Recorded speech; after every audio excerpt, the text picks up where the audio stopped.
todas las verdades, o por lo menos las principales que están contenidas en esta carta. Hoy vamos a comenzar con los versículos desde el 1 hasta el 15. Vamos a estar hablando bajo el título Poniendo toda diligencia. En este pasaje de la Escritura, gracias, nosotros vemos cómo se utiliza, en primer lugar, miren ahí en el versículo 1, la forma hebrea o del nombre de Pedro, la forma griega, perdón, en este caso es Simón. Pedro, para adecuarse más a los receptores de la epístola, que son mayormente gentiles. Quiero que noten también que los receptores de esta epístola es un grupo un poco más grande que los de la primera epístola.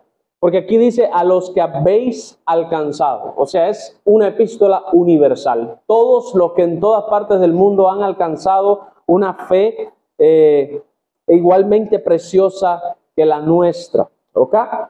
Y esta frase a los que habéis alcanzado puede traducirse literalmente a los que por sorteo han obtenido o por la voluntad divina, que lo que se le ha sido entregado por medio de una asignación.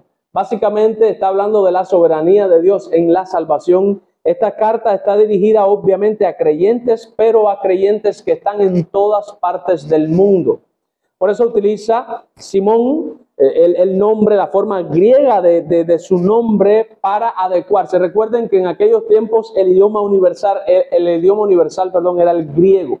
Por tanto, él está hablando de una manera más universal. Y si ustedes notan en el encabezado de la carta, dice Segunda Epístola Universal de San Pedro Apóstol. ¿Ok?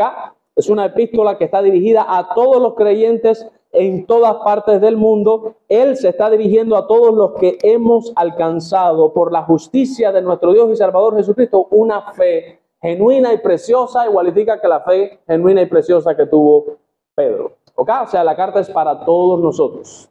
Vamos a orar. Señor, al acercarnos a tu palabra, rogamos tu bendición y pedimos, Dios del cielo, que nos ayudes. Necesitamos sobremanera que tu palabra haga, Señor, un antes y un después en nuestras vidas y no permita que hayamos venido a este lugar para salir como mismo entramos, Señor. Sea que salgamos, Señor, tranquilos y agradecidos o que salgamos confrontados y llorando, pero no dejes que salgamos de aquí sin haber escuchado tu voz, tu consuelo o tu regaño, lo que sea, pero ayúdanos a discernir y a saber que nos hablaste en esta mañana. Te lo ruego, Padre, úsame para eso, como un canal por el cual expreses tu voluntad. Te lo pido en el nombre de Jesús. Amén. Dice John Wooden, preocúpate más por tu carácter que por tu reputación, porque tu carácter es lo que realmente eres, mientras que tu reputación es meramente lo que otros piensan que tú eres. Precisamente de eso se trata este texto. En este texto ustedes se van a estar dando cuenta que el énfasis del apóstol Pedro en los primeros 15 versículos es que todos los cristianos que han alcanzado una fe genuina tienen que poner toda diligencia en crecer y madurar en la fe. De eso se trata. ¿Qué cosa es poner diligencia? Ser diligente es ser responsable, prestar atención, poner interés. Cuando, por ejemplo, una persona es negligente, es cuando, por ejemplo, se le asigna una puerta, no puede dejar pasar a nadie para acá. Y la persona tiene deseos de ir al baño, y la persona sale y va al baño, y cuando sale del baño se percata de que alguien ha entrado al templo, y tú dices, ¿por qué entró? Y la persona fue que se le olvidó que tenía que cerrar la puerta para ir al baño y regresar y volverla a abrir. Podemos hablar de que hubo negligencia en la persona. ¿Por qué hubo negligencia? Porque la persona no prestó interés y atención en que a mí me encomendaron esta puerta, me dijeron que nadie podía pasar por aquí. Si yo necesito ir al baño, la tengo que cerrar. Y ahí es donde está la idea de poner atención, poner interés en que no haya ninguna posibilidad de fallo. Eso es lo que es ser diligente para que nadie pase. Por tanto, poner diligencia en la vida cristiana es exactamente lo mismo, es poner los 5 sentidos, toda la atención, todo el interés posible, volcar todos los esfuerzos para que nuestra vida no tenga ningún fallo. Después vamos a ver más adelante en el texto cuáles son esos fallos de los que él comienza a hablar. Es por eso que le propongo, a la luz de esta evidencia bíblica, que consideremos la propuesta. Mi proposición es demostrar que debemos trabajar diligentemente en la formación de nuestro carácter con todos los recursos que Dios nos ha asignado. Debemos poner diligencia en crecer en la gracia y en la fe. Y me gustaría que consideremos el primer punto, que lo vemos desde los versículos 3 y 4, en donde habla de que la vida y el carácter piadosos se originan únicamente en Dios. Este es lo primero que nosotros tenemos que entender.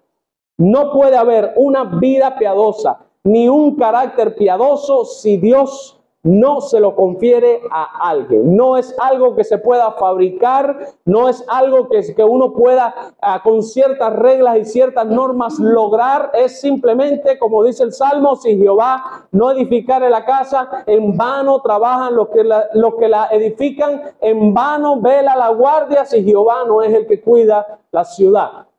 Por tanto, hermanos, es como dice Pablo, esto no depende del que quiera ni del que corre, sino de quien Dios tenga misericordia. Es una obra del Señor. Por eso, si usted nota en la exposición de esta predicación, si usted nota que todavía carece de eso, ¿qué es lo que usted tiene que hacer? Yo no te voy a dar una regla de que tienes que orar más y tienes que ayunar más. ¿Sabes lo que tiene que hacer? Usted tiene que ir corriendo a los pies de Cristo y tirarse de rodillas y decirle, dame esto que no lo tengo, porque no lo puede fabricar. Te lo tiene que dar el Señor.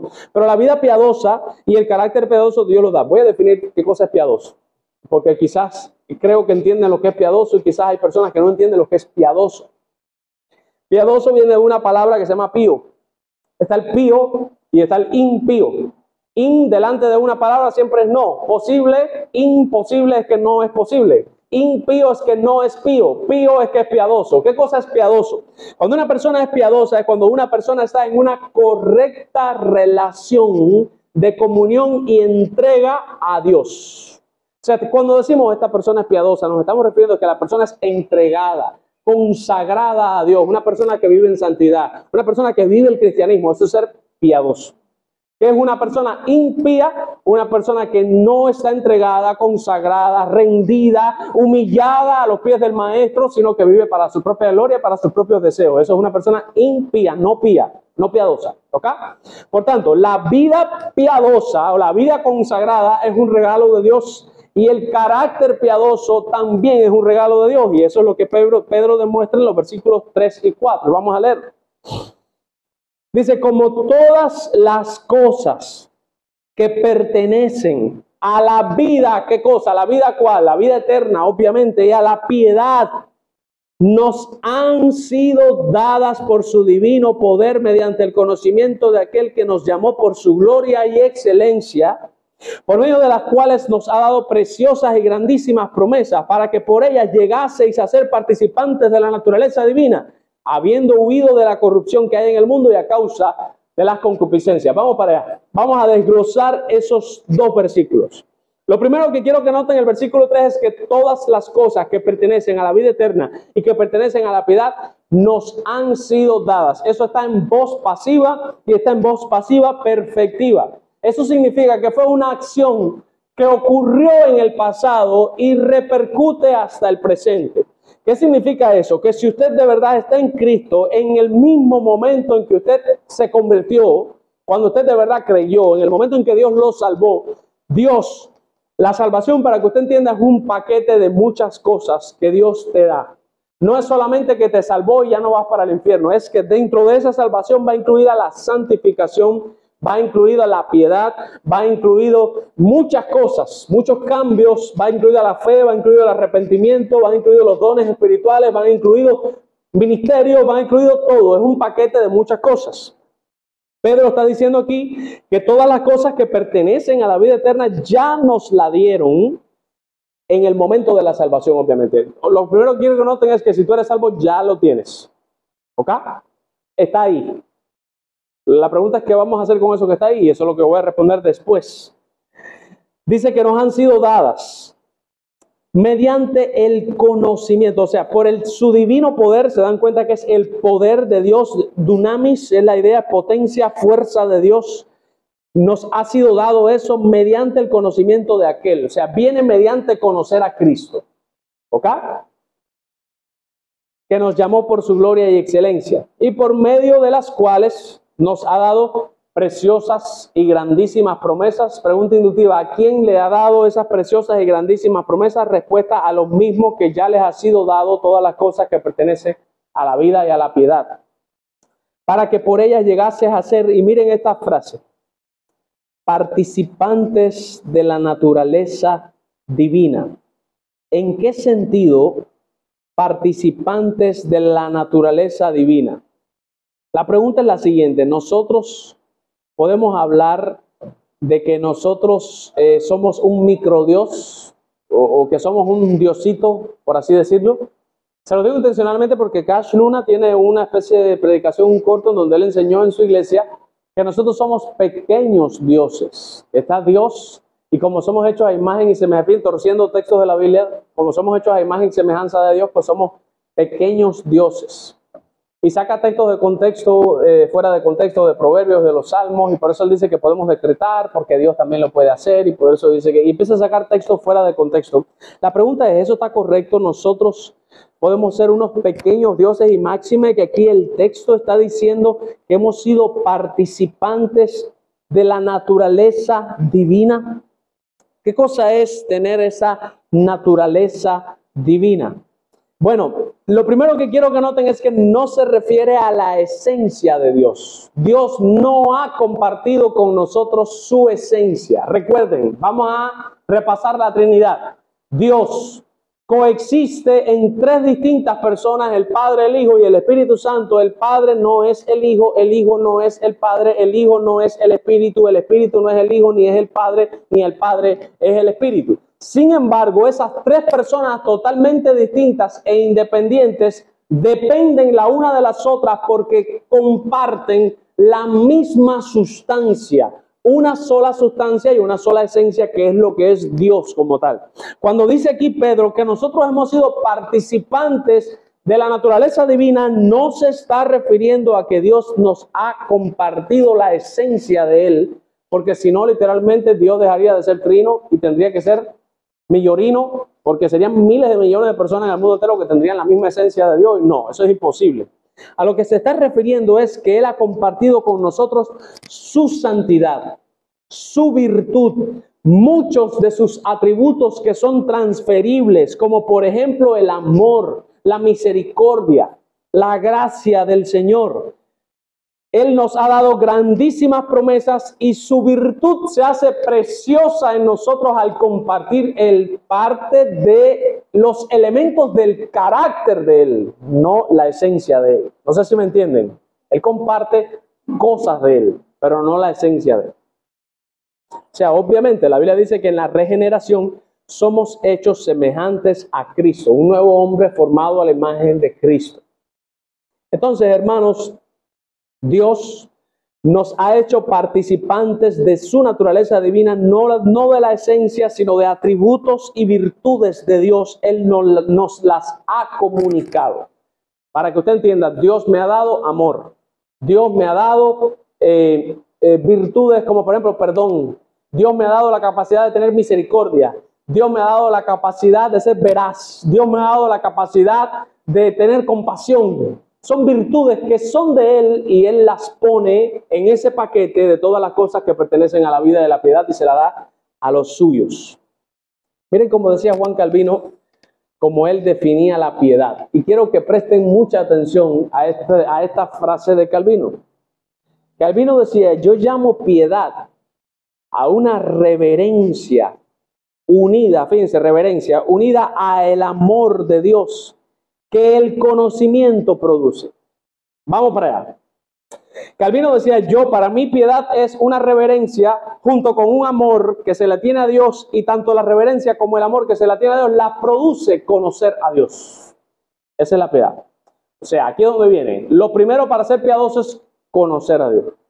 Cuando usted comienza a conocer a Dios, eso deriva en dos cosas. Reverencia, ¿qué significa reverencia? Respeto a Dios y amor a Dios. Y esa combinación de reverencia y amor traen como resultado una vida piadosa.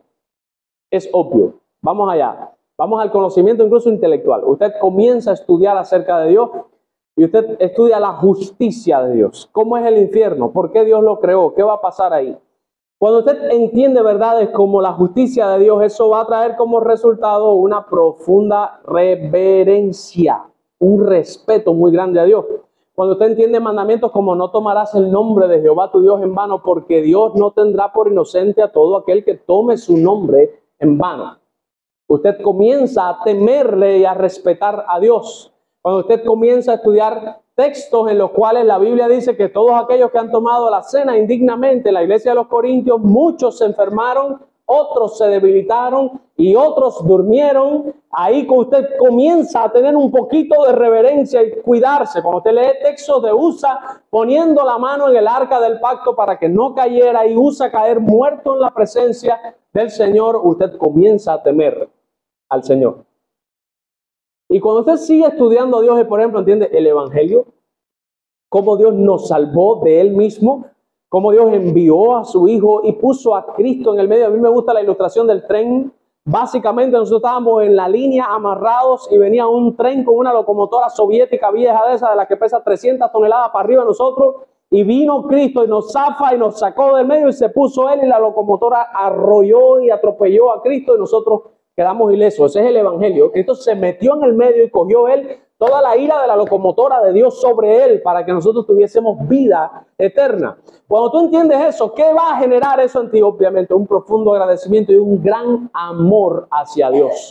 Y ese amor a Él por haber entendido el Evangelio y ese profundo respeto por haber entendido la santidad del Señor traen como resultado que muchas veces voy a obedecer porque amo a Dios y otras veces voy a obedecer porque le temo a Él. Y esa vida obediente, ¿en qué se traduce? En una vida piadosa. Por tanto, hermanos, sí, de ahí nace. Sigue diciendo Pedro, hemos sido hechos participantes de la naturaleza divina. Sin embargo, hay un cambio ahora en el texto y yo quiero que ustedes lo noten. En el versículo 5 dice, vosotros también. Vosotros también. Ok. Vamos a ver un problemita acá. Aquí hay dos partes. ¿Sí o no? Dios. ¿Dios qué hizo? Nos dio todas las cosas que pertenecen a la vida y la piedad. La idea es como que Dios hizo algo.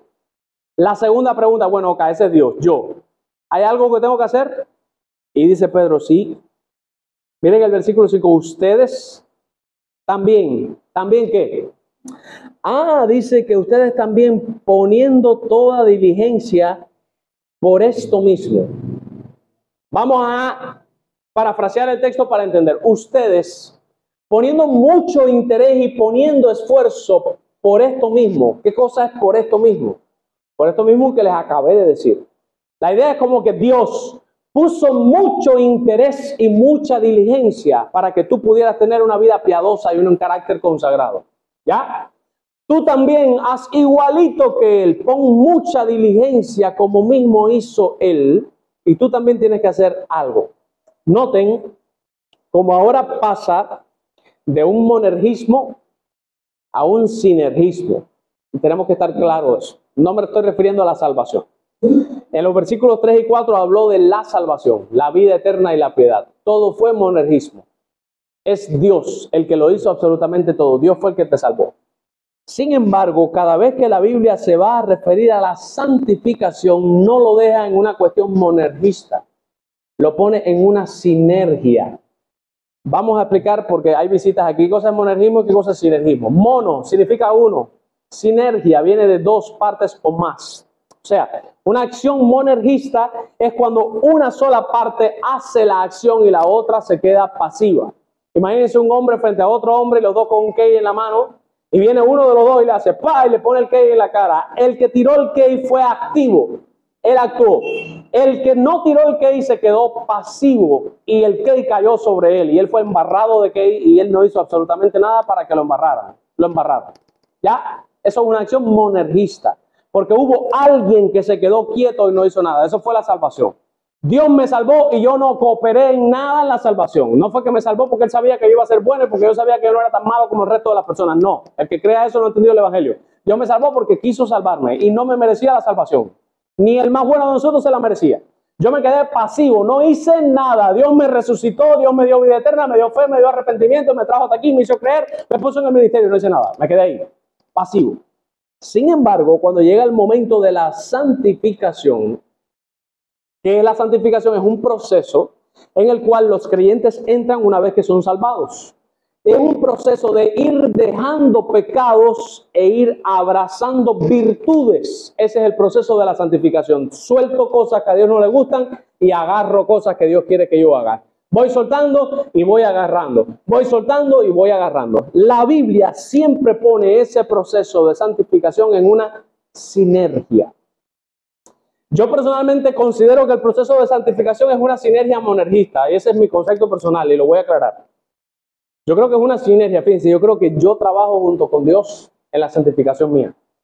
Pero yo creo que yo trabajo porque Dios me hace trabajar. Por eso creo una sinergia monergista. Fíjense cómo le digo, yo creo que es una sinergia monergista. Yo creo que Dios me va a utilizar a mí mismo para que yo haga lo que Él quiere que yo haga. Y al final, cuando yo lo haga, al final no fui yo, aunque lo hice yo, pero fue Él el que lo hizo en mí. Eso es lo que yo creo. Estoy convencido de eso por varios pasajes en la Escritura, que ahora no puedo caer en eso. Pero Dios es el que produce en nosotros el querer como el hacer por su buena voluntad. Hebreos 13:20, haciendo Él en vosotros lo que es agradable delante de Él, Él hace en mí lo que es agradable. Se dan cuenta que realmente es un monergismo. Ustedes lo miran y la santificación también es monergista. Pero bueno, hay que respetar lo que la Biblia enseña. La Biblia sí carga al creyente con responsabilidad de obrar en su santificación. Y es lo que Pedro está diciendo aquí. Ustedes también tienen algo que hacer. ¿Qué tienen que hacer? Dice Pedro. Poniendo toda diligencia por esto mismo, hay que empezar a hacer cosas. ¿Qué hay que hacer? Añadir a la fe virtud, a la virtud hay que añadirle conocimiento, al conocimiento hay que añadirle dominio propio, al dominio propio hay que añadirle paciencia, a la paciencia hay que añadir piedad, a la piedad hay que añadirle afecto fraternal y al afecto fraternal amor. Esto es lo que Pedro está mandando a que nosotros tenemos que hacer. Miren cómo es la cuestión. Cuando dice la Biblia aquí, en el versículo 5, la parte B, añadid a vuestra fe virtud. Tengo escrito aquí en mis textos que en griego dice añadid en vuestra fe virtud. La idea es como que, vamos a regresar al contexto, Dios me dio todo. Toda esa virtud, toda esa paciencia, todas esas cosas que hay que añadir, ya Dios me las dio. Pero básicamente es el trabajo mío, apropiarme de lo que ya Dios me dio y comenzar a incorporarlo a la vida mía. Y noten que no se manda en ningún momento a añadir fe. La fe ya está.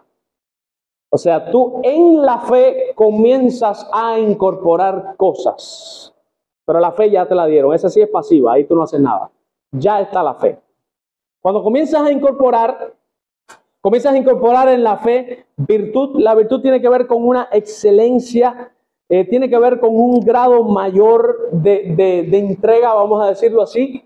Mujer virtuosa, ¿quién la hallará? Está hablando de una mujer excelente, una mujer que vive para cumplir su rol, su función, porque su estima sobrepasa la de todas las demás. Esa es la manera en la que Dios lo ve. Ustedes saben que el feminismo ve a la mujer de la casa como una mujer oprimida. Sin embargo, Dios la ve como una mujer muy estimada. Su estima sobrepasa la de todas las demás. Y termina el proverbio, muchas mujeres hicieron el bien, pero tú sobrepasas a todas. ¿Qué fue hacer el bien que sobrepasó? Quedarse en su casa, cuidando a sus hijos, cuidando a su marido. Eso es lo que Dios estima. Hermano, sea Dios veraz y todo hombre mentiroso. Como Dios ve las cosas es como de verdad son, y no como las ve el hombre. Por tanto, a la fe hay que añadirle esa excelencia. Hermanos, me gustaría poner un ejemplo más consistente para que ustedes entiendan. Ser una persona virtuosa o añadir a mi fe virtud viene siendo como, para que usted entienda, como radicalizarse. ¿Ok? Radicalizarse. Para yo ser virtuoso. Por ejemplo, si yo sé que ver la serie de las 7 de la noche no hace bien a mi vida espiritual, porque en esa serie fulana está traicionando a fulano es malísimo con ella, el marido le da golpes y todo, y entonces ella se buscó otro hombre y se está viendo escondida con lo que sí la quiere y sí la ama, y entonces tú estás, sí, se vio con él, y básicamente estás consintiendo. La serie te lo presenta como algo justo. Es justo que ella, después de ser tan golpeada, se busque a alguien, pero a la vista de Dios eso es adulterio, eso es traición y tú no lo puedes ver con agrado. Entonces, si tú sabes que esas series te están haciendo caer en pecado, o porque las series son juveniles y cantan muchas canciones y después te gustó la canción y vas a Snaptube a descargar la canción porque te gustó y estás escuchando canciones mundanas, hermanos, es triste. Eso yo lo decía en la séptima, porque recuerdo que pasaba mucho. Ellos salía una canción nueva en el mundo, todos se la sabían. Venías a cantar en la iglesia cuán grande es Él, no se sabían cuán grande es Él. No se sabían santo, santo, santo, pero gloria a Dios, ellos sí se sabían el resto de las canciones mundanas. Es triste cuando un cristiano tiene mayor dominio del repertorio musical mundano que del repertorio musical que se canta en la iglesia. Eso es triste y doloroso. Eso es ser virtuoso. Cuando tú decides radicalizarte y decir, voy a dejar de hacer esto, y mira, en vez de estar escuchando tantas canciones de la serie, voy a empezar a aprenderme los himnos viejos, esos que nadie se sabe, para que cuando estemos en la iglesia yo pueda alzar mi voz al Señor y cantar a Jehová cántico nuevo, como dice la Escritura, y yo poder incorporarme a la adoración corporativa de la iglesia. Eso es ser virtuoso. Eso es añadirle a la fe virtudes. Y no solamente en el área musical, es en todas las áreas. Es en el área de la vestimenta, es en el área del habla, es en el área del peinado, es en el área del maquillaje, es en el área del respeto. Si usted es una mujer soltera, usted sabe que usted no puede estar sola con ningún hombre, aunque sea un hermano de la iglesia, encerrada en un cuarto, aunque lo esté ayudando. No debe esperar que llegue alguien más.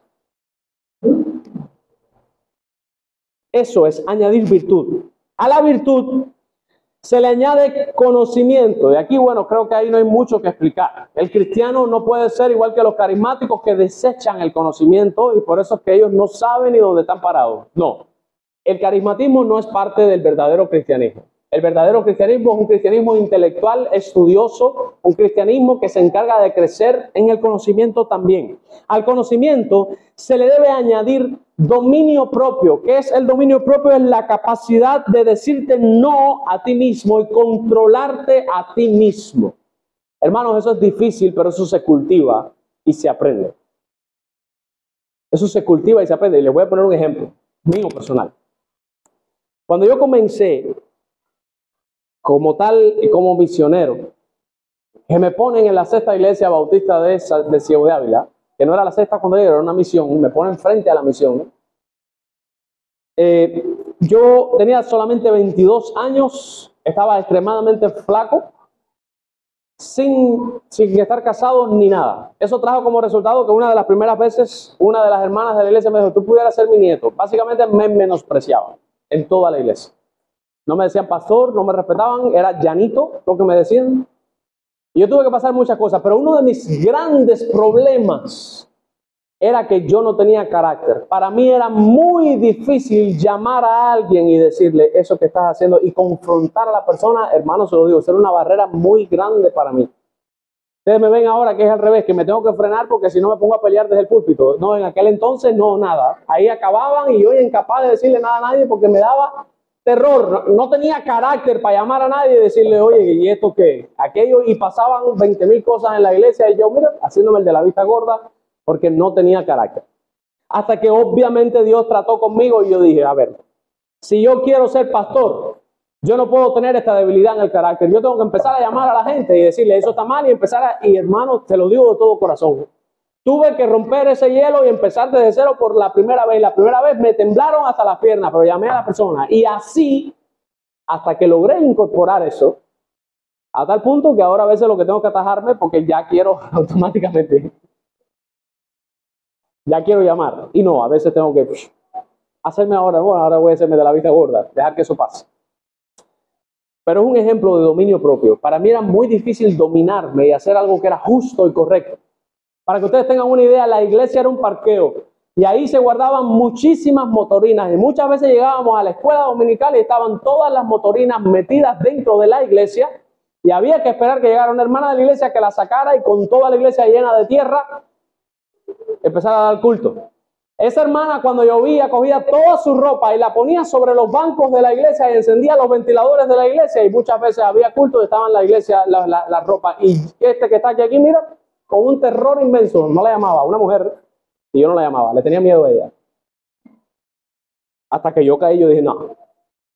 A ver, si yo no puedo llamar a nadie y ponerlo a contar, entonces yo no puedo ser pastor. O sea, yo me tuve que dar cuenta de eso. Yo no puedo ser pastor con esta debilidad de carácter. Yo tengo que poner diligencia en esto. Y lo aprendí. Con esto les estoy queriendo decir que sí, hermanos, el dominio propio se puede ejercitar. De igual manera, tú puedes aprender. Cuando tengas deseo de responderle a alguien y aprender el dominio propio y callar y decir, no lo voy a decir, no lo voy a decir, me voy a quedar callado, me voy a quedar callado, me voy a quedar callado y quedarte callado. Eso se puede aprender. Obviamente, en el espíritu, con el poder que el Señor da, usted puede tener dominio propio. Al dominio propio, paciencia. La palabra paciencia es una palabra que básicamente la idea que transmite es la capacidad de resistir y de aguantar. También Dios nos da en el paquete de la salvación paciencia. Yo quiero que sepas que eso está disponible, está disponible a ti, tú lo puedes tener. Lo único que necesitas es pedirlo y comenzarlo a ejercitar. A la paciencia, piedad. Míralo ahí, la piedad es esta entrega, esta reverencia y este amor a Dios. A esa piedad, afecto fraternal, ahí es amor fileo. El afecto fraternal es el cariño, para que ustedes entiendan. La Biblia llama, el fileo es el cariño. Cuando dice yo le tengo cariño a fulano, yo a fulano la quiero, yo le tengo aprecio, eso es cariño, también está en el paquete de la salvación. Y al afecto fraternal, amor, dice ahí, el amor que viene ahí es ágape. Hermanos, para que ustedes entiendan, hay hermanos en la iglesia que tú los amas con afecto fraternal, que tú los quieres. ¿Sabes? Hay personas en la iglesia a las que tú darle un abrazo y darle un cariño no te pesa, porque tú los quieres. Y hay otras personas de la iglesia que, como decimos en el buen cubano, no son santos de tu devoción. Y con esas personas, como no te nace, obviamente, porque no es amor fileo, no los quieres, o no tienes empatía con esa persona, ¿qué se hace en esos casos? Amor ágape. ¿Cuál es el amor ágape? Un amor de acción. No me dan deseos de saludarte, pero como yo he entendido que a Dios le agrada que te salude, yo te voy a saludar sin ser hipócrita. Me estoy forzando, pero no estoy siendo hipócrita. No es lo mismo que yo finja que tú me caes bien, a que yo sé que me caes mal, pero me estoy esforzando por llevarme bien contigo. Eso es amor ágape. Todo eso forma parte del paquete de la salvación. Por tanto, sea cual sea la causa tuya, sea cual sea tu problema en tu casa, en tu matrimonio, en tus hijos, en tu trabajo, en tu escuela, en la iglesia, en cualquier injusticia, si tú le perteneces al Señor, todas estas cosas que te van a ayudar a soportar están disponibles para ti. ¿Qué es lo único que tienes que hacer? Pedirle al Señor que te los dé. Y segundo, comenzar a practicar lo que pediste que te lo dé. Recuérdense el acróstico de Sugel Michelin, roca A, con doble A al final, roca A, roca A. R, reconoce. ¿Qué cosa? Reconoce que no puedes. Cuando tú veas, hay muchas cosas que no podemos. Tú le dices al Señor, yo necesito que me quites esto de medio porque yo no puedo. Es una cosa que no está en mí, no puedo. Reconoce que no puedes, es lo primero. O del acróstico, o ora. Ora y pídele al Señor que te ayude con eso que no puedes. Pídele al Señor que te dé la gracia suficiente para sobrellevar eso. C, roca, la C, confía. Después que has orado, confía en que ya le derramaste tu carga al Señor y descansa en que Dios se está ocupando de tu situación. Primera A, actúa, que esta es la parte que le falta a todo el mundo. Actúa. ¿En qué sentido actúa? Vamos atrás. No puedo con mi matrimonio. Número 1, reconoce que no soportas a tu mujer. Señor, no la soporto. Si fuera por mí, la dejara ahora mismo. Empiezo a orar. Señor, dame amor por mi esposa. Porque no es tu voluntad que yo me divorcie. Tú quieres que yo esté con ella. Dame amor. Confía. Señor, yo sé que tú me vas a ayudar en algún sentido. Primera, actúa. ¿Cómo vas a actuar? Pues sí, ve y corta una flor y llévasela. Eso es poner en práctica lo que le pediste a él. Tú no le pediste la oración que te ayudara a amarla. Pues arriba, ve y corta la flor y ponla. Actúa. Y la segunda, agradece. Después, cuando veas la gracia del Señor, reconoce, ora, confía, actúa, agradece al Señor. Lo mismo aquí con esto. Cuando te falte alguno de esos elementos, reconoce que te falta.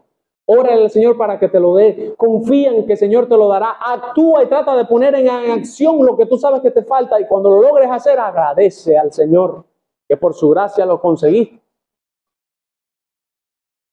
Y dice el versículo 8. Miren el versículo 8, hermanos. Porque si estas cosas están presentes, presente en griego es continuo, o sea, están ahí permanentemente, están estando, vamos a redundar ahí para que entiendan, en ustedes, y eso no es todo. Si estas cosas también no solamente están, sino que están abundando en ustedes. Fíjense que no solamente buscar, es tratar de buscar abundancia de eso. No los dejarán estar ociosos ni sin frutos en cuanto al conocimiento del Señor. Mírenlo ahí. ¿Por qué es tan importante esta sinergia junto con el Señor y las cosas que Él me dio en añadir a mi fe virtud, a la virtud conocimiento, al conocimiento paciencia, a la paciencia piedad, a la piedad el dominio propio, al dominio propio el afecto fraternal el amor? ¿Por qué es tan importante? Porque si todas estas cosas yo las tengo y si las tengo en abundancia, nunca voy a dejar de dar frutos. ¿Por qué no madura fulano? ¿Por qué no? Respuesta, porque está siendo negligente en su vida de santificación, en su búsqueda del Señor, en su conformación a la imagen de Cristo. Está siendo negligente. Por eso es que no cambia. Dice, pero el que no tiene estas cosas, tiene la vista muy corta. Lo que dice en griego es como que no ve más allá de sus narices. Ve todo muy, muy corto. Es ciego, dice claramente. Hermano, yo creo que le quede claro que hay personas en la iglesia que no se dan cuenta de lo mal que están. Y esto es una cosa que ustedes tienen que pensar cada uno de manera individual, hasta yo. Eso uno lo tiene que pensar. Porque puede darse el caso que tú no notes el pecado tuyo y la maldad tuya. Y a tu mente, a lo que tú ves, no te ves tan mal. Pero como dice Paul Washer, no te compares con el resto de los hermanos de la iglesia. Compárate con Cristo. Porque si uno se compara con el resto de los hermanos de la iglesia, ¿qué es lo que dice? Yo estoy súper bien. Pero cuando te comparas con Cristo es cuando te dice, yo estoy súper mal. Y el estándar es Cristo, no los hermanos de la iglesia. Hay personas aquí, en esta iglesia, que no saben, no están conscientes que si se mueren hoy mismo, van a abrir sus ojos en el infierno. Se los digo de todo corazón. Hay personas que aquí, ahora mismo, que me están escuchando, que si se mueren hoy mismo van a arder. Y lo peor de todo es que muchas de esas personas posiblemente ni sepan que si ahora mismo se mueren van a arder en el infierno. Que se crean salvas. Por eso es una pregunta que todos nos tenemos que hacer. ¿Soy yo ese tipo de persona? Nadie puede entender sus propios errores, lo dice un salmo. ¿Quién podrá entender sus propios errores? Nadie. O sea que lo que te estoy queriendo decir es que tú no tienes que mirarte hacia adentro a ver si eres tú, porque al final, si no somos iluminados, no vamos a entender nuestros propios errores. ¿Qué es lo que hace falta? Que Dios comparta su vista con nosotros y que nosotros nos podamos ver como Él nos ve. Y eso hay que pedirlo en oración. Por eso es importante pedirle a Dios, Señor, si yo estoy fallando en algo que yo no lo estoy notando, Señor, muéstramelo. Porque nadie entiende sus propios errores. Si Dios no nos deja ver la maldad que nosotros tenemos adentro, nunca la vamos a ver. Recuerden que cada vez que usted va a evangelizar a una persona y le toca en la puerta de la casa, la persona le dice que ella es buena. Todas las personas inconversas se autoperciben como buenas personas. Una de las evidencias más grandes de que una persona no ha conocido a Dios es que la persona piensa de sí mismo que es una buena persona. Todos aquellos que han tenido un encuentro con Cristo, lo que dicen es lo que dijo Pablo: miserable de mí. ¿Quién me librará de este cuerpo de muerte? Esa es una de las evidencias más grandes de la conversión, que la persona se da cuenta que es un miserable. Espiritualmente hablando, somos miserables. Y lloran. Por eso es que dice Cristo, bienaventurados los que lloran su pecado, porque lo ven. Y lloran, lo sufren, Como dice Paul Washer, no lloro porque no tengo cosas, lloro porque no me parezco a Cristo. Pero estas personas que no tienen esto, dice la Escritura, que tienen la vista muy corta, no ven más allá de sus narices, ellos están ciegos y segundo, ellos han olvidado la purificación de sus antiguos pecados. Por lo cual, hermanos, tanto más la frase es, miren, ahora que yo les acabo de decir que hay gente que son ciegas, pues con más razón te lo reafirmo, más todavía te digo que procuren hacer firme su vocación y su elección, porque haciendo estas cosas no caeréis jamás. Aquí hay, si yo lo encontrara ahora,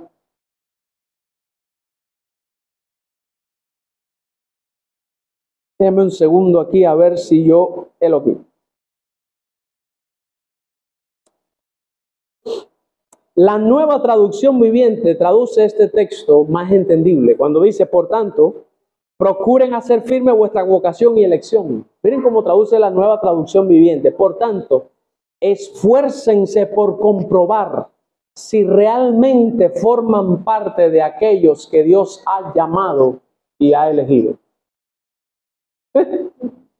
Voy a repetirlo. Miren lo que dice Pedro. Esfuércense por comprobar si realmente ustedes forman parte de los que Dios ha llamado y ha elegido. Y eso es lo que significa la frase hacer firme la vocación. La idea es como que esta vocación del llamamiento y de la salvación es real. Yo puedo firmemente decir y proclamar que Dios me salvó. ¿Cómo una persona puede firmemente proclamar que Dios lo salvó? Porque esa persona está creciendo en fe, en virtud, en amor, en piedad, en paciencia, todo eso que dice arriba. Y miren lo que dice el texto, que si estas cosas las comenzamos a hacer o las estamos haciendo, no caeremos jamás.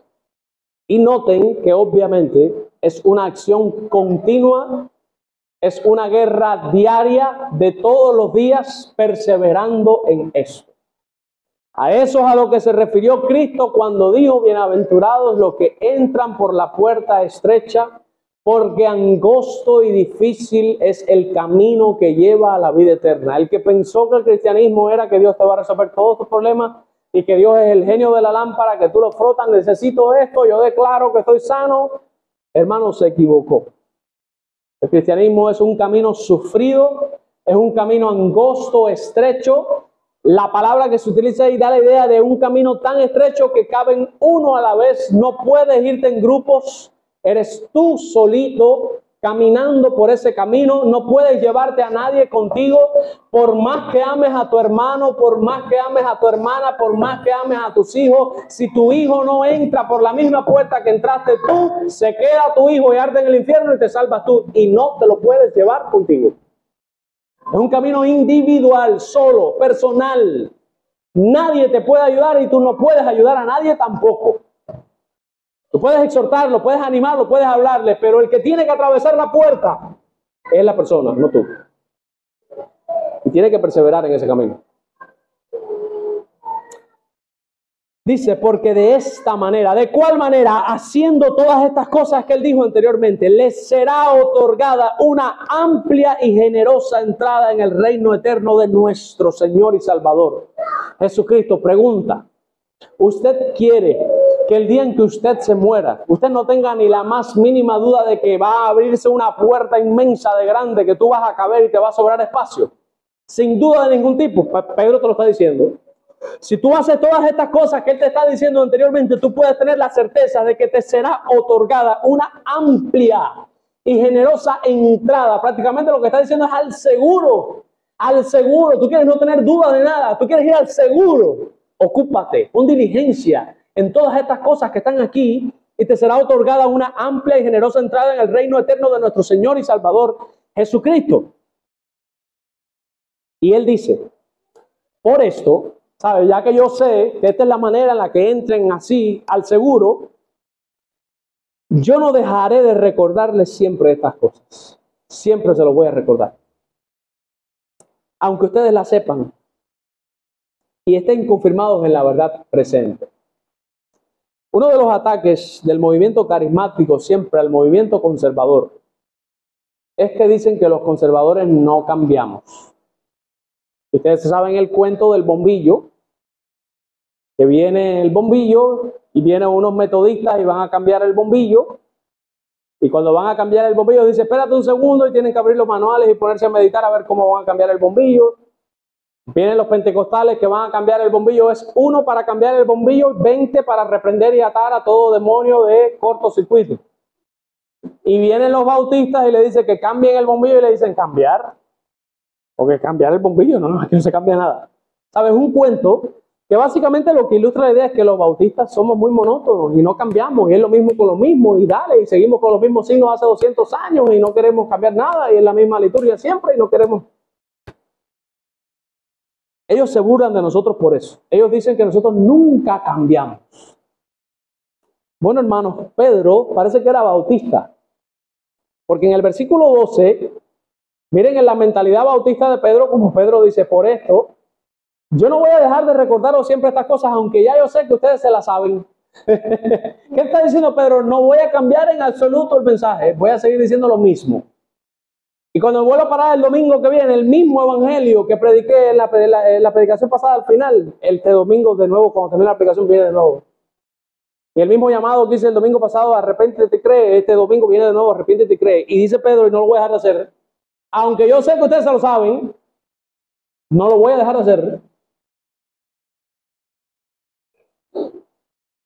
Y aunque ustedes estén confirmados en esa verdad, o sea, la idea es, aunque se la sepan de memoria toda esa verdad, yo sé que ustedes están confirmados. Cuando yo digo, María Teresa, tú estás confirmada en esta verdad, eso es lo que yo sé que tú sabes esto de pie al pan. No me importa, te lo voy a seguir repitiendo. Es lo que está diciendo Pedro, se los voy a seguir diciendo. Pero eso no es todo, miren lo que dijo.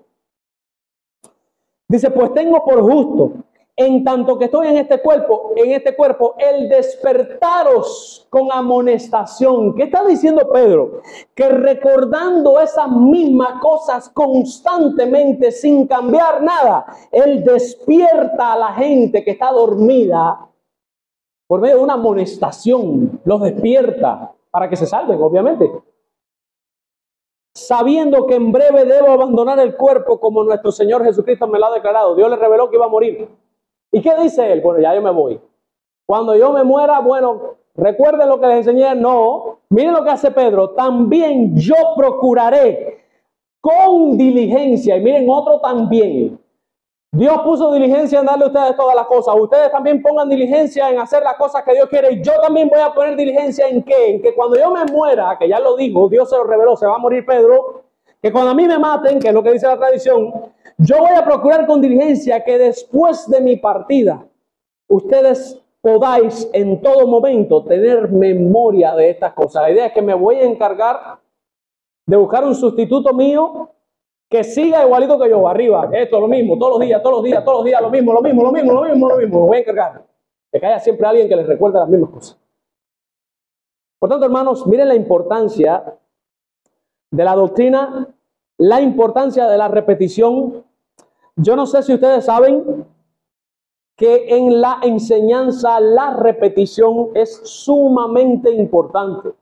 Por eso cuando usted da clases en la primaria, secundaria, pre-universidad, siempre cuando hay un nuevo contenido te dicen, atiendan todos para acá que este contenido es nuevo, y te explican todo el nuevo contenido.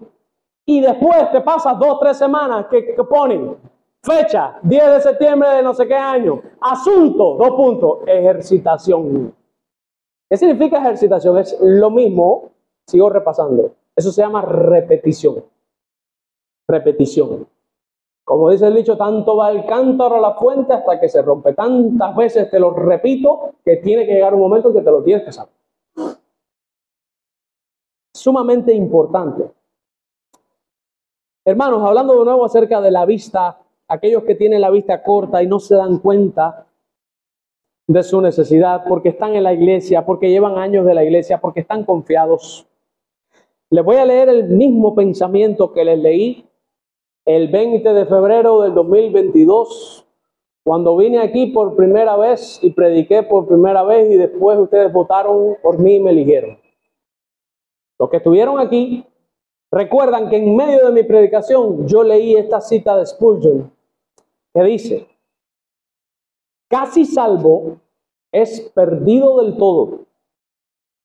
Casi hijo es un bastardo, así como casi dulce es amargo y así como casi caliente es tibio. El que casi cree, realmente no cree, sino que solamente duda. ¿Puede la puerta casi cerrada impedir que entre el ladrón? ¿O puede una copa casi sana impedir que se derrame el vino? El soldado que casi combate es un cobarde, y el siervo que casi trabaja es un ocioso. Si casi crees, casi te salvas. Hay que poner diligencia en esto, hermano. Esto no es mitad. Esto no es que casi lo hago. Es que lo hago o me pierdo. En esto te va la vida. Pedro dice aquí que si pones toda diligencia y atiendes a lo que Dios dice en su palabra, tendrás una amplia y generosa entrada en el cielo. También dejó claro que el que no pone diligencia en todas estas cuestiones está ciego y va camino a la perdición. Por tanto, mi consejo en esta mañana para la Iglesia Bíblica Bautista Evangelio de Gracia es que todos nosotros hagamos hincapié y pongamos diligencia en hacer las cosas que nos van a llevar a una vida piadosa y a un carácter piadoso para que tengamos una amplia y generosa entrada en el reino de los cielos. Todos aquellos que tenemos a Cristo, ya tenemos todo ese paquete que nos hace falta, nos han sido dados por el divino poder. Lo único que hay que hacer es usar lo que Dios nos dio. Todos aquellos que no han conocido al Señor, hay una buena noticia para ti.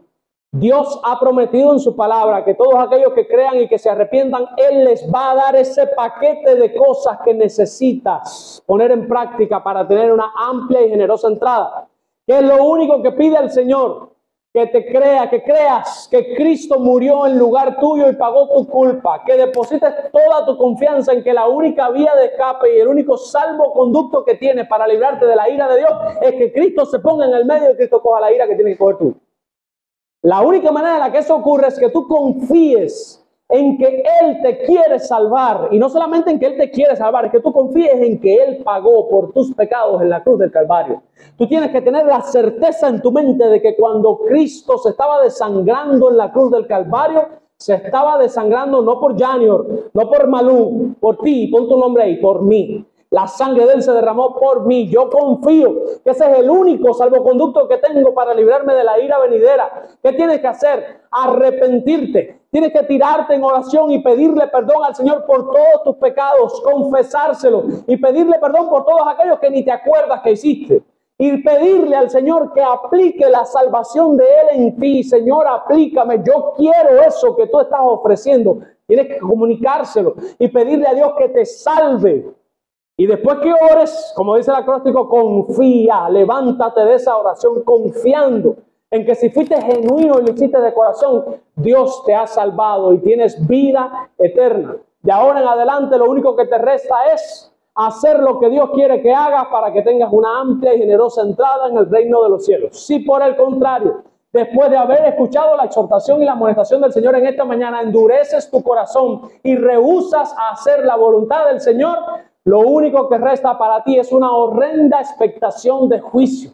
Pero como nosotros creemos en un Dios soberano que no hace nada por gusto, entendemos que si Dios te trajo aquí en esta mañana para que escuches esto, lo más probable es que lo que Dios quiere es que tú vengas a la vida eterna y al arrepentimiento. No se vayan de aquí sin Cristo, porque nadie sabe que si cruzando esa puerta de ahí para allá, hoy puede ser el último día. Las personas que se montaron en el avión ese que se cayó en Brasil no sabían que ese era su último día. Muchas personas hoy están ahora mismo disfrutando su vida y no saben que hoy es su último día de vida.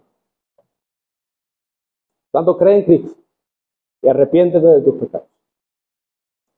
Señor, te damos muchas gracias por tu palabra. Bendícela, Señor, y ayúdanos a vivirla, que es sumamente importante.